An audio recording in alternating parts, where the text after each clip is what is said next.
Hello everyone, good morning. आज का हमारा topic subject knowledge and curriculum से लिया गया है और टॉपिक है नेचुरलिज्म, प्रकृतिवाद।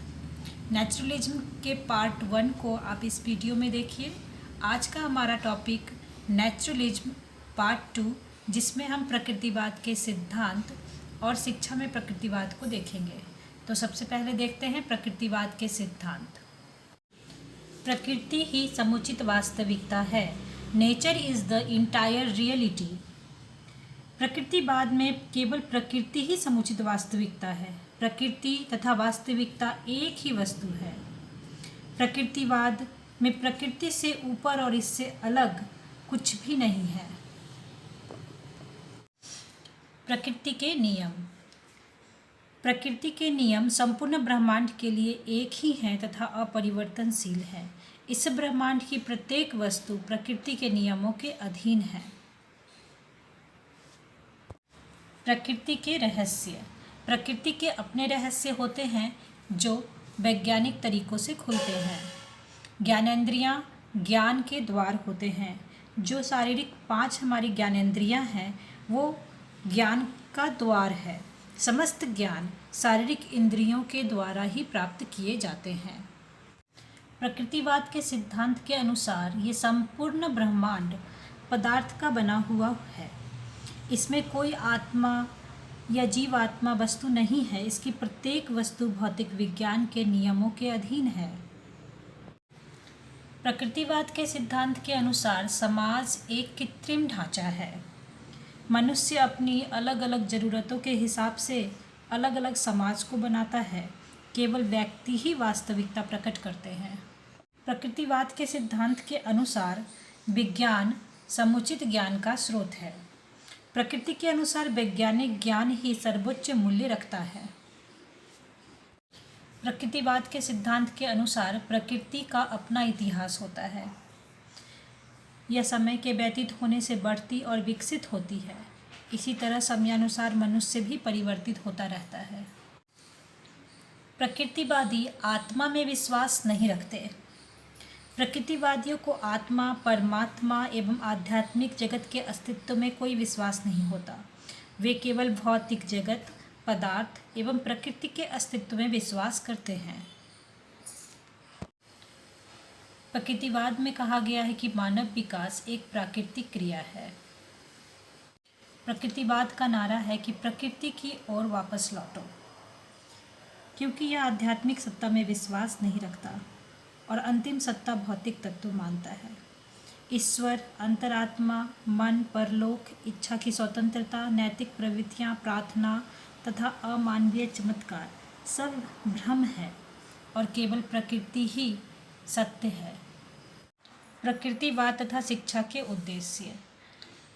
प्रकृतिवाद आत्माभिव्यक्ति तथा आत्म संरक्षण को शिक्षा का मुख्य लक्ष्य मानता है। प्रकृतिवादियों के अनुसार शिक्षा बच्चे के स्वभाव, बच्चे के जीवन तथा उसके अनुभवों के अनुसार होनी चाहिए। इस उद्देश्य के लिए पहले बच्चे को स्वभाव को अच्छी तरह से जानना आवश्यक है। प्रकृतिवाद के अनुसार शिक्षा का यह उद्देश्य है कि बालक को अस्तित्व के लिए संघर्ष करने के लिए तैयार किया जाए। प्रकृतिवाद के अनुसार शिक्षा ऐसी होनी चाहिए जो बालक को उचित मानवीय व्यवहार सिखाए। प्रकृतिवादी शिक्षा का यह उद्देश्य है कि समाज की ओर से किसी प्रकार के हस्तक्षेप के बिना व्यक्तित्व का संपूर्ण विकास विश्वसनीय ढंग से हो सके। अगला है प्रकृतिवाद और पाठ्यक्रम। Naturalism and curriculum. प्रकृतिवाद किसी कठोर या निश्चित पाठ्यक्रम का सुझाव नहीं देता।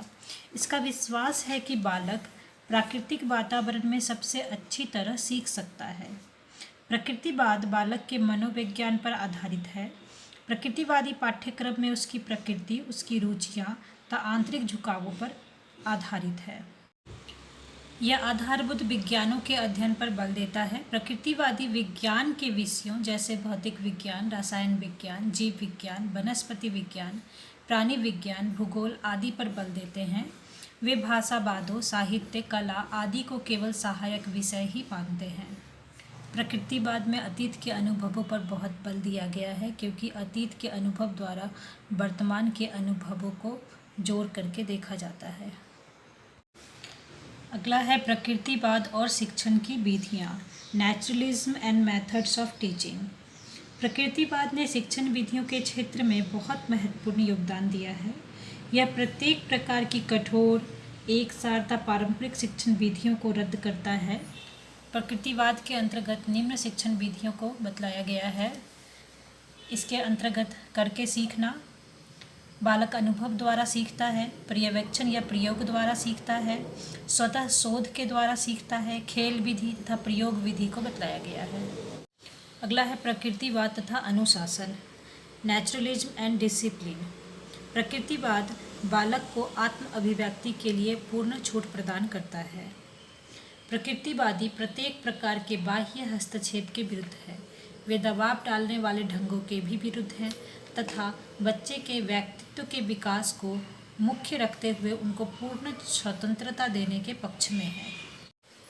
अगला है प्रकृतिवाद तथा अध्यापक, नेचुरलिज्म एंड टीचर। प्रकृतिवादक केवल प्रकृति को ही सबसे बड़ा शिक्षक मानते हैं, जिसके साथ निकट संबंध द्वारा बालक सही एवं स्वाभाविक रूप से विकास करता है। प्रकृतिवादी ये नहीं चाहते कि बालक को क्लासरूम में बिठा करके अध्यापकों द्वारा पढ़ाया जाए। प्रकृतिवाद में शिक्षक एक पर्यवेक्षक, सहायक, एक मंच व्यवस्थापक के रूप में इसे दिखाया गया है। अगला पॉइंट है प्रकृतिवाद तथा विद्यार्थी। प्रकृतिवादी शिक्षा बालक पर केंद्रित शिक्षा है। वे विश्वास करते हैं कि शैक्षिक प्रक्रिया की धुरी बालक है और शिक्षा बालक के स्वभाव, उसकी रुचि, उसकी क्षमताओं के अनुरूप ही होनी चाहिए। अगला पॉइंट है प्रकृतिवाद और स्कूल। प्रकृतिवादी मानते हैं कि स्कूल एक व्यावसायिक संस्था नहीं होनी चाहिए। प्रकृतिवादी ये मानते हैं कि प्रकृति स्वयं ही एक स्कूल है। वे मानते हैं कि स्कूल का वातावरण लचीला एवं मुक्त होना चाहिए। आइए प्रकृतिवाद के अवगुण को देख लेते हैं।